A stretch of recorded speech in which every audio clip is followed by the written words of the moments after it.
Graça e paz, irmãos. Mais uma vez estamos aqui para mais uma aula da Escola Bíblica Dominical da Igreja Batista Vale do Pitimbu.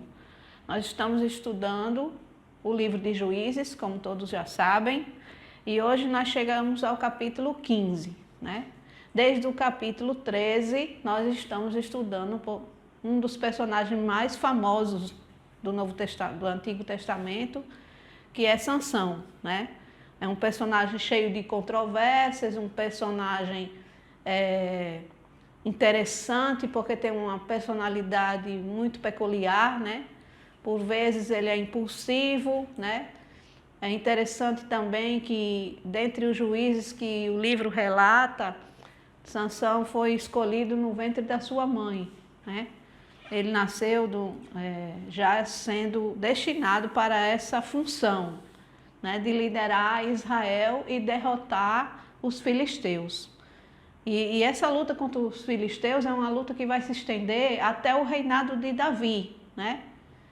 Lembra que Davi derrotou o gigante, né, com as 5 pedrinhas. O gigante era filisteu, né? Então é uma guerra antiga e que vai se estender por longo tempo ainda na história de Israel. Mas durante o reinado de Sansão, vamos ver alguns episódios, né, dessa luta entre judeus e filisteus, e também vamos ver algumas inconstâncias, né, na personalidade de Sansão, né? Ele é um personagem que a gente poderia dizer assim, guiado mais pelas emoções do que propriamente pela razão. Mas muitas vezes também nós vamos ver a Bíblia comentando que o Espírito do Senhor se apoderou dele e ele agiu de tal forma, assim ou assado, conforme a orientação do Espírito, né? A gente tem que fazer aqui um parênteses, porque o Antigo Testamento coloca que o Espírito do Senhor se apodera ou se utiliza, né, de alguns seres humanos e dá a eles algum tipo de função especial ou habilidade especial para que essa pessoa exerça essa habilidade para o bem do reino de Deus, para cumprir a vontade de Deus, né? É diferente do que acontece com a igreja hoje. Nós já temos o Espírito Santo permanentemente em nossas vidas, desde o dia que aceitamos a Jesus. Efésios 1, capítulo 1, versículo 13 e 14, nos garante que nós recebemos o selo do Espírito Santo, a partir do dia que nos entregamos a Jesus. E aí ele passa a habitar em nós, passamos a ser templo do Espírito Santo. Então, o Espírito Santo pode agir em nós, nos enchendo e nos ajudando, né, a nos transformar, a nos aperfeiçoar, de tal maneira que a cada dia nós possamos ficar mais parecidos com o caráter de Cristo. Já no Antigo Testamento, quando o Espírito Santo queria usar um ser humano, ele dava uma habilidade especial, ele abençoava essa pessoa, vamos dizer assim, com sua força, com seu poder, com algum tipo de habilidade para que ele pudesse exercer o seu ministério, né? No caso de Sansão, o que ele recebeu do Espírito Santo foi uma força física extraordinária, né?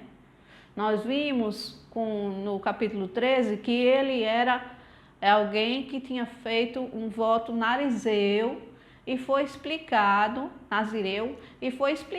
né, o que era esse voto, né? Sobre não cortar o cabelo, sobre não comer alimentos oriundos da vinde, né, da uva, sobre se manter resguardado de algumas coisas para se manter puro diante do Senhor. Não podia tocar em cadáver e essas coisas. Aí, quando chega no capítulo 14, que foi a aula passada, nós vimos, vamos dizer assim, a primeira atitude de Sansão que vai contra, né, os ensinos de Deus para aquele momento. Ele procura uma esposa fora do seu povo, entre as filisteias, né? E chega para os pais e diz que só ela que agrada ao seu coração, e assim ele se casa com ela, né? A gente viu que esse casamento acabou desastroso, a festa do casamento, porque ele lançou um enigma para ser desvendado e através da sua esposa ela conseguiu, né, que os filisteus desvendassem esse enigma e assim o casamento não acabou na noite de núpcias, né, como deveria ser após 7 dias. E Sansão voltou para a sua casa. E agora a gente vai ler o capítulo 15, né? Peço aos irmãos que façam a leitura aí na sua casa. E nós faremos também aqui. E voltaremos para falar do que aconteceu. Para o momento, eu irei ler até o versículo 8, ok? Passado algum tempo, nos dias da ceifa do trigo, Sansão, levando um cabrito, foi visitar a sua mulher, pois dizia: entrarei na câmara da minha mulher. Porém o pai dela não o deixou entrar e disse: por certo pensava eu de todo que a aborrecias, de sorte que a dei ao teu companheiro. Porém não é mais formosa do que ela, a irmã que é mais nova? Toma, pois, em seu lugar. Então Sansão lhe respondeu: dessa feita sou inocente para com os filisteus, quando lhes fizer algum mal. E saiu e tomou 300 raposas, e tomando fachos, as virou cauda com cauda, e lhes atou um facho no meio delas. E tendo ele atado fogo aos tições, largou-as na seara dos filisteus, e assim incendiou tanto os molhos como o cereal por ceifar, e as vinhas e os olivais. Perguntaram os filisteus: quem fez isso? Responderam: Sansão, o genro do Tinita, porque ele tomou a mulher e lhe deu a seu companheiro. Então subiram os filisteus e queimaram a ela e o seu pai. E disse Sansão: se assim procedeis, não desistirei enquanto não me vingar. E feriu-os com grande carnificina e desceu, e habitou na fenda da rocha de Etã. Então veja aí começa, né, uma sucessão de pequenos conflitos que vão se transformar num grande conflito entre Sansão e os filisteus, né? No dia do casamento houve aquela confusão porque ele não queria dar a resposta do enigma, mas por muita insistência da sua esposa ele acabou dando e houve aquela carnificina, né? Teve que pegar as 300 vestes festivais e entregar aos filisteus e acabou que ele saiu e a esposa dele foi dada, vamos dizer assim, ao seu padrinho de casamento, né? E ele foi para casa. A Bíblia relata agora que passado algum tempo, acho que nós podemos dizer que ele esfriou a cabeça, né? Voltou assim e pensou: não, eu tenho uma esposa e eu vou, né, consumar esse casamento com minha esposa. E era comum quando ia visitar a esposa levar um presente, alguma coisa. Hoje os homens tentam levar flores, um celular novo, um chocolate, né? Levou um cabrito. E quando chegou lá, qual foi a surpresa que ele teve? A sua mulher já era esposa de outro homem. Quer dizer, o seu sogro o enganou. Já havia acontecido isso uma vez, a Bíblia já relatou, em relação a Jacó, né? Trabalhou 7 anos por Raquel, mas no dia do casamento recebeu outra esposa. E teve que trabalhar 7 anos mais para receber Raquel. Mais ou menos parecido fez o pai da mulher de Sansão, né? Ele disse: olha, eu pensei que você não estava mais interessado na sua esposa, mas eu tenho aqui outra filha bem mais bonita do que ela, eu posso lhe oferecer. Desse jeito a gente pode perceber, irmãos, como a questão da valorização da mulher não existia naquela época, né? A mulher era tratada como uma mercadoria, né? Como um objeto negociável, né? Entre famílias, né? Entre reinos até. E ela não tinha poder nenhum de decisão: eu quero esse ou eu quero aquele, eu aceito me casar com fulano ou com cicrano. Quem tinha todo o domínio sobre a mulher, em primeiro lugar, o seu pai, e após o casamento, o seu esposo, né?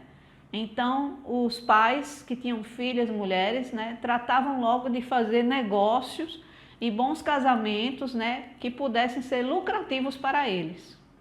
Então, vendo ele que tinha enganado Sansão, foi logo oferecendo a irmã, né, ou seja, a cunhada de Sansão. Ela é mais bonita, ela é mais jovem, ela é mais formosa, você não quer ficar com ela, né?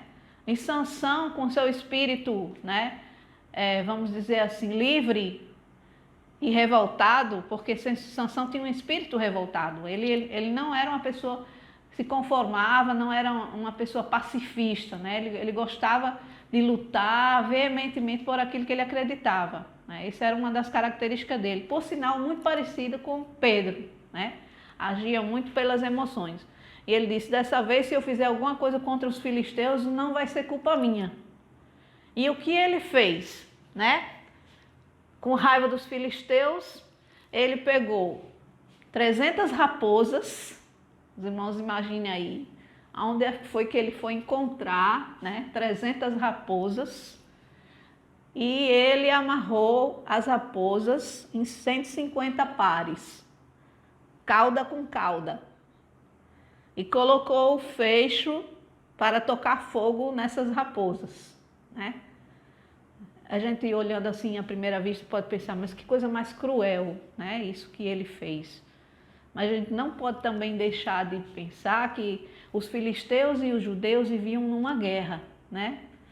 E que ele foi escolhido por Deus para liderar os judeus durante esse período de juízes, né?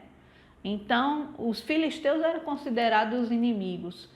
O erro primeiro foi de Sansão mesmo, ao querer fazer aliança de casamento com uma mulher filisteia.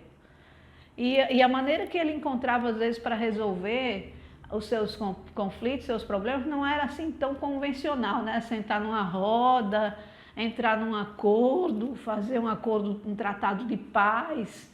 Isso praticamente não acontecia naquele tempo. Então ele amarrou as raposas, cauda com cauda, né? Colocou fogo e elas saíram desesperadas, pode-se imaginar, uma amarrada na outra, pelas lavouras dos filisteus, né? E a Bíblia diz, né, que ele queimou as vinhas, os olivais e o trigo, ou seja, toda a produção, porque se espalha facilmente o fogo, né? Se os irmãos conhecem a plantação de trigo, é algo que se espalha o fogo facilmente, né? É muito inflamável esse tipo de plantação. E os olivais e também as vinhas, né? E alguém perguntou, quem fez isso? Ah, foi o genro do Timnita. Quem era o genro do Timnita, né? Sansão. Então vamos atrás de Sansão. Sansão se escondeu na fenda de uma rocha, né, que a Bíblia chama de a rocha de Etã. Nós precisamos fazer parar aqui um pouquinho para falar um pouco sobre a geografia daquele lugar, né?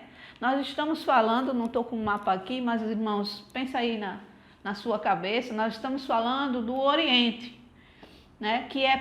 Que é um lugar árido, de clima árido, que possui grandes desertos, né? E grandes cânions, e muitas rochas, e essas rochas têm fendas, abismos, né? E era comum as pessoas habitarem em algumas cavernas, pelo menos alguns nômades por algum tempo, né? E nós sabemos, por exemplo, que Davi se escondeu numa dessas cavernas para fugir da mão de Saul, né? E em outro momento da Bíblia, a gente vê que Elias também se escondeu numa caverna quando estava deprimido.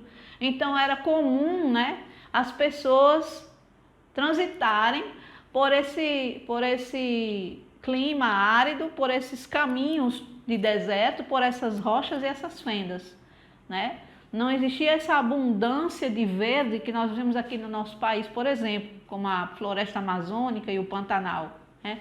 Se o Israel fosse aqui no território brasileiro, certamente ele iria se esconder no meio da floresta, né?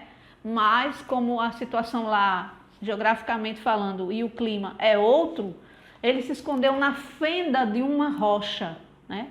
Na fenda de uma rocha que se chama Etã, né? E aí a Bíblia diz, versículo 9, os filisteus subiram e acamparam-se contra Judá e estenderam-se por Leí. Leí era o lugar que ficava ali em Judá, né? Que significa queixada, essa palavra significa queixada, e ela recebeu esse nome Leí, que significa queixada, por causa do que vai acontecer depois, né? E esses homens se colocaram numa posição estratégica, cercando Judá, e foram saber onde estava Sansão, né? O que acontece, né? Os 3.000 homens de Judá, né, foram falar com Sansão. Olha, eles estão nos cercando. Vale lembrar que os filisteus eram numerosos e que eles também tinham mais poder bélico, né, um maior poder bélico. Eles querem a sua vida. E eu penso aqui que Deus agiu de uma forma, né, que a gente não está escrito claramente aqui nas palavras da Bíblia, mas podemos ver claramente, sim, nas entrelinhas desse texto, né? Porque Sansão disse, me amarrem, mas não tirem minha vida e me entreguem a ele. Eu penso que ele já tinha uma estratégia para o que fazer quando fosse entregue na mão dos filisteus. Vamos ler aqui o versículo 11. Então 3.000 homens de Judá desceram até a fenda da rocha de Etã e disseram a Sansão, não sabias tu que os filisteus dominam sobre nós? Né? Uma pergunta até irônica, você não sabe que os filisteus são mais fortes que nós? Por que você foi inventar de fazer isso, de queimar toda a plantação deles? Né? E por que, pois, fizesse isso? E Sansão respondeu, assim como fizeram a mim, eu fiz a eles. Quer dizer, Sansão explicou, me vinguei. Eles entregaram a minha mulher para outra pessoa e eu me vinguei. Ele se achou no direito, né? Como um esposo traído, o pai dela fez isso, então eu também tenho o direito de me vingar, né? Eu fiz isso a eles. E o versículo 12 diz, descemos, replicaram eles, para te amarrar, para te entregar na mão dos filisteus.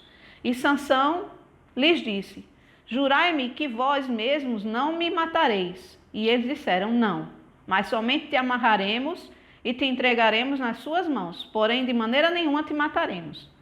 E o amarraram com cordas novas e fizeram-no subir da rocha. Não foi assim um nozinho, uma coisinha, amarração assim que a gente vê em filme, que dá para ir mexendo a mãozinha aqui atrás e se soltando, não. Ele foi totalmente amarrado e cordas novas, ou seja, cordas fortes, né? E foi entregue aos filisteus, né? E subiram ele daquela fenda, tá aí, ó. Vocês queriam ele está aí. Agora, isso foi um acordo. A gente entrega a Sansão, você não nos ataca, né? E assim Sansão foi entregue, né? Então, chegando ele a Leí, no versículo 14, Leí, lembrando, quer dizer queixada, né? Os filisteus lhe saíram ao encontro com alegria. Conseguimos, prendemos Sansão, né? Mas, veja bem o que a Bíblia fala no versículo 14. O Espírito do Senhor de tal maneira se apossou dele. Então, aquela habilidade que ele adquiriu naquele momento não vinha dele, não vinha da sua natureza humana, não vinha do seu DNA, de alguma herança genética. Ele adquiriu, né, de forma sobrenatural, pela força do Espírito Santo, uma força física superior à dos outros, né? E aí aquelas cordas se tornaram como uma linha qualquer. E ele conseguiu se libertar daquelas cordas, né? E se libertou, ficou livre e achou uma queixada de jumento. Daí o nome daquele lugar ser Leí. Uma queixada de jumento novo, né? Ou fresca, acabou de morrer. Então a queixada é a cabeça do jumento, né? Mantida a mandíbula do jumento ali intacta. O que ele fez? Ele colocou aquela mandíbula nas suas mãos, né? E o versículo 16 diz, com uma queixada de jumento, um montão, outro montão, com uma queixada de jumento, feriu 1.000 homens. Os irmãos podem imaginar, um homem só ferir outros 1000 homens, apenas usando como arma uma queixada de jumento. É claro que a gente tem que perceber a mão de Deus aí trabalhando a favor de Sansão, né? Livrando a sua vida com o objetivo de preservá-lo, porque ele tinha uma outra missão maior. Qual era a missão de Sansão? Mostrar sua força, demonstrar que era maior e mais forte que os outros? Não. A missão de Sansão, né, era exatamente ser juiz, né, líder de Israel. E quando ele acabou, né, de matar os 1000 homens, o versículo 17 diz: tendo ele acabado de falar, lançou mão à sua queixada e chamou-se aquele lugar Ramat-Leí, como eu disse, quer dizer queixada, né? E ao mesmo momento que ele acabou isso, sobreveio para ele uma grande sede. E ele ainda no calor das emoções, né, o sangue fervendo por ter tudo aquilo que aconteceu. Não pensem os irmãos, e nem você que está assistindo, que aqueles irmãos judeus que o entregaram ficaram ali para ajudar na retaguarda em algum momento, não. Entregaram ele amarrado e foram embora, né? Não esperaram para ver o que ia acontecer. Apenas prometeram que iam entregá-lo vivo. Mas ninguém ficou ali para ajudar Sansão. Ele fez tudo o que fez sozinho. Então veio aquele desgaste físico e emocional e ele sentiu uma grande sede, né? E a sede o fez clamar a Deus, né? Então, versículo 18 diz: sentindo grande sede, clamou ao Senhor e disse: por intermédio do teu servo, deixa essa grande salvação. Morrerei eu agora de sede e cairei na mão desses incircuncisos? Também ele não era assim uma pessoa muito calma, não, né? Ele falava com Deus assim, tete a tete, né? Ele tinha um atrevimento e a coragem. A Bíblia diz que ele nasceu um homem corajoso e ele tinha, né, um temperamento forte, né? Então, uma pessoa mais mansa, como por exemplo a gente pode imaginar no caso de Moisés, ou talvez de José, ou talvez de João, o apóstolo, cairia ali de joelhos, agradeceria a Deus pela salvação daquele momento, pela misericórdia, né? Mesmo com sede, falaria mais manso com Deus. Mas Sansão não era dessa natureza, então ele disse: eu estou morrendo de sede, vai me deixar morrer de sede aqui depois de tudo que eu fiz? Ou vai me entregar na mão deles novamente? Né? E isso nos faz lembrar o povo do deserto, né? Acabaram de ser livrados, né, dos egípcios, e o que eles faziam? Reclamavam. Ah, a gente não tem carne que tinha lá no Egito. Aí Deus providenciava. Ah, não temos água como tinha lá. Deus providenciava. Daí a gente pode ver o favor e a misericórdia de Deus, né? Ela se renova a cada manhã. Ela é a causa de não sermos consumidos, né? Então, mesmo nós sendo falhos, né? Mesmo nós reclamando sempre da vida, mesmo nos queixando, né? Deus renova a sua misericórdia diariamente conosco. Podemos trazer isso para o momento da pandemia, né? A gente nós estamos em nossas casas, nós estamos comendo todos os dias, nós não estamos doentes, nós não estamos entubados no hospital e muitas vezes estamos nos queixando da situação, né? Há muitos de nós que não deixaram de receber o seu rendimento mensal. Mesmo assim, a gente se sente agoniado, a gente se sente preso, a gente se sente como se estivesse vivendo uma situação muito difícil, e estamos. Mas nos esquecemos que há pessoas em situações piores que as nossas, né? Nos esquecemos de agradecer porque Deus tem nos livrado dessa pandemia. Mas vamos voltar aqui para Sansão. Então Deus, com sua infinita misericórdia, né, abriu daquela mesma fenda uma cavidade em que reverteu água, né, água limpa, água potável. E é interessante que o versículo 19 diz assim: o Senhor fendeu a cavidade que estava em Leí e dela saiu água. E tendo Sansão bebido, recobrou alento e reviveu. Então aquela água, né, ela não só matou a sede, mas como também trouxe vigor novamente a ele, né? Trouxe saúde e ele reviveu. Daí chamasse aquele lugar de Em-Acoré até o dia de hoje, né? Em-Acoré significa a fonte daquele que chama. Então aquele lugar ficou assim conhecido porque Sansão chamou por Deus e Deus o respondeu, né? E o versículo 20 do capítulo termina dizendo: Sansão julgou a Israel nos dias dos filisteus 20 anos. Não significa aqui, irmãos, que acaba aqui a história de Sansão. Apenas diz que ele se tornou juiz e reinou por 20 anos. Mas nos próximos capítulos nós vamos ver mais histórias de Sansão, né?